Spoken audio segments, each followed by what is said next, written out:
Bonjour, donc nous sommes deux étudiants du master spécialisé gestion de l'eau de l'école AgroParisTech. Je suis Fares Awishat. Et moi je suis Diane Mercier.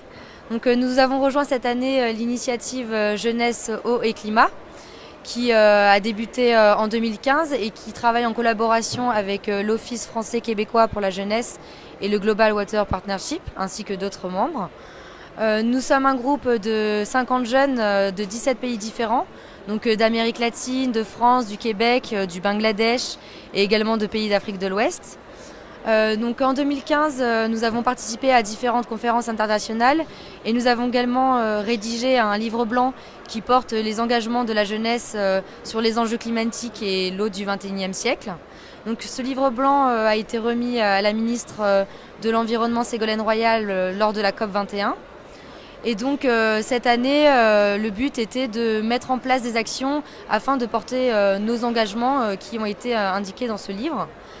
Le but en fait c'est de créer un réseau solide à travers le monde afin de pouvoir partager nos expériences et nos actions. Et par exemple, si une action a été un succès dans un pays et que nous on veut réaliser la même action dans notre pays d'action, c'est un moyen de partager nos expériences. Nous, au sein d'AgroParisTech, on a déjà réalisé quelques actions, comme un séminaire sur l'eau et le changement climatique en zone méditerranéenne en début d'année.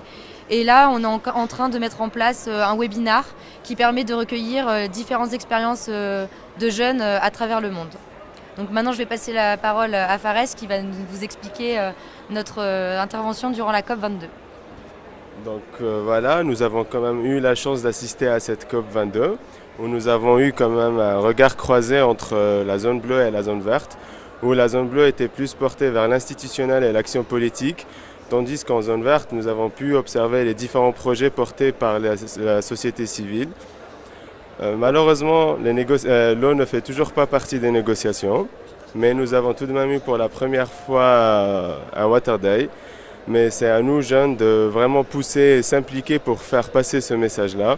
Il y a une bonne dynamique, vu que les jeunes des pays en voie de développement portent énormément de projets, font énormément de choses sur le terrain, mais qui n'ont pas énormément de visibilité. C'est un autre objectif à nous dans le futur de créer une plateforme pour recueillir tous ces retours d'expérience pour que les actions puissent être appliquées dans différents contextes, mais suivant ce qui s'est déroulé dans le pays d'origine de ces jeunes-là. Voilà, et puis vive la jeunesse!